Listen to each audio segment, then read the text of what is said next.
Pessoal, tudo bom? Aqui é o professor Gabriel de História. Estou postando aqui a correção dos exercícios do capítulo 1, Introdução ao Estudo da História do sexto ano. Espero que vocês tenham feito as atividades, assistido a aula, estou aguardando as dúvidas. Então, apenas uma pequena observação.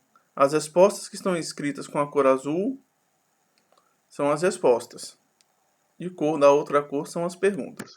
A primeira questão é: em seu caderno, copie e complete a ficha abaixo sobre o trabalho do historiador. Temos dois quadrinhos, um com as perguntas e do lado direito em azul com as respostas. O objeto de estudo do historiador. Vamos nos recordar que a palavra história vem do grego histor, que significa testemunho, relato ou descrição. E que estuda o historiador? A ação dos seres humanos no tempo. Esse é o objeto de estudo do historiador. Segunda, materiais utilizados pelo historiador para fazer suas pesquisas. Os materiais utilizados, o substrato das fontes históricas são as fontes, que são fontes históricas, que são materiais e imateriais. Esse é os materiais que os historiadores utilizam. Fontes materiais, aquelas que você pode pegar, uma caneta, um lápis, e materiais que você não pode pegar, um disco, uma música, uma canção, um pensamento. E qual é o ponto de partida da pesquisa histórica? Toda pesquisa histórica ou acadêmica parte de uma mesma coisa, de uma problemática ou perguntas, curiosidades, dúvidas geradas no presente. Segunda questão: classifique as fontes históricas ligadas abaixo em materiais e imateriais. Use seu caderno. As fontes históricas são o substrato que o historiador usa para pesquisar. Imaterial é aquilo que você pode pegar, segurar na sua mão, um lápis, uma caneta, uma bola. Imaterial que você não pode pegar. As lendas, letra A, você pode ou não pegar? Não pode. Então é imaterial. Canção, você pode pegar uma canção na mão? Não, você pode escutar uma canção. Então, imaterial. Brinquedo, você pode pegar uma bola, uma peteca na mão? Pode. Então já é material. D, fotografias e livros, você pode pegar na sua mão? Pode, você pega um livro na mão, então é material. Depoimentos, você pode pegar um depoimento na mão? Não, você pode escutar, então é imaterial.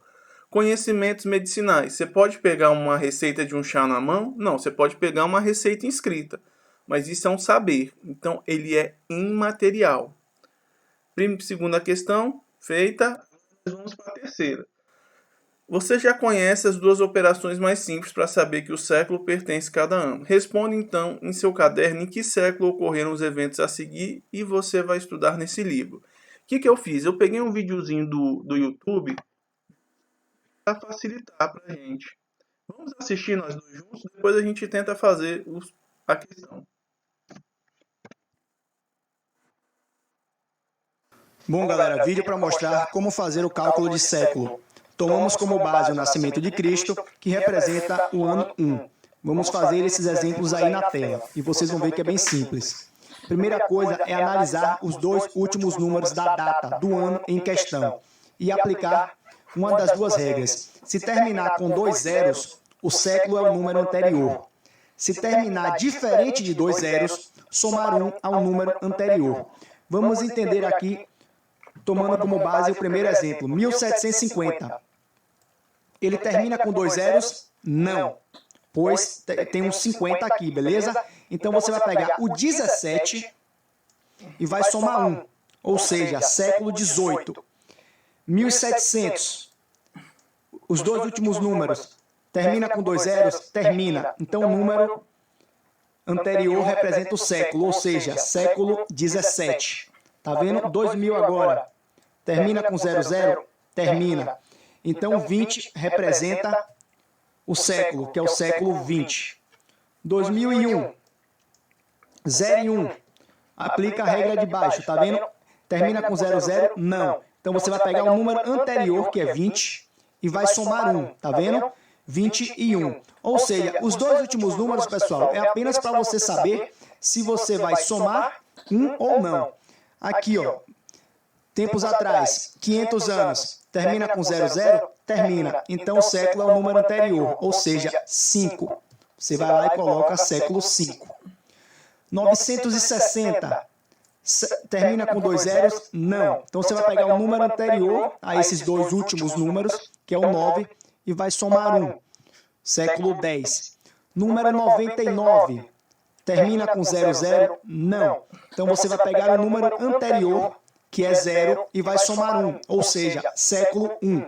E faz sentido que 99 seja século I, pois está dentro do século que a gente considerou o nascimento de Cristo, que vai do ano 1 até o ano 100. E aí... Deu para aprender? Analisar os dois últimos números. Se terminar com 2 zeros, o século é o mesmo que o número anterior. Se não terminar, você simples soma mais 1. Vamos tentar fazer a atividade. Você já conhece as duas operações, agora vamos responder. A construção da pirâmide de Kéops, no Antigo Egito, 2551 a.C. Como ficaria transformando para romano? Justamente 2V, que cada V é um 10, 2x, cada x é um 10, 1V é 5 e 1i é 1. Ficaria 2x, 1v e 1i, 26, século 26 a.C. Os primeiros Jogos Olímpicos, na Grécia Antiga, 76 a.C. Termina em 2 zeros? Não. Então tem que somar mais 1. 7 mais 1, 8. Como é 8 em romano? 1v e 3i. Isso. E 1ac. Separação entre o Império Romano do Oriente e do Ocidente. 395 a.C. Termina em 2 zeros? Não. Então tem que somar mais 1. 3 mais 1, 4. Professor, só que o romano não tem esse número 4 próprio. O 4 é o 5 menos 1. Então, toda vez que você coloca um número à esquerda, ele subtrai dentro dos numerais romanos. À direita, ele adiciona. Repare, organização da Primeira Cruzada. 1092. 1092 termina em 0? Não. Então, tem que somar mais 1. 10 mais 1, 11. Como é 11 em romano, é o x mais um i à direita. Repare, aí ele adiciona. E nossa última questão, você provavelmente já sabe o que é um patrimônio cultural. Leia o trecho a seguir sobre o assunto e responda a questão. A ideia de patrimônio cultural, que engloba aspectos históricos, artísticos, paisagísticos, tecnológicos, tradicionais, entre outros, e que de tão representativo de uma determinada cultura, povo, nação, tornam-se bens que merecem proteção, preservação e divulgação. Por que a capoeira foi reconhecida pela Unesco como patrimônio cultural e material da humanidade? O patrimônio cultural e material da humanidade são práticas que a gente visa preservar. A capoeira em si, ela se torna patrimônio imaterial no Brasil em 2008. Ela se torna patrimônio imaterial da humanidade em 2014. A prática da capoeira tornou-se um patrimônio cultural imaterial justamente em razão dos aspectos culturais, históricos e identitários que envolvem e caracterizam.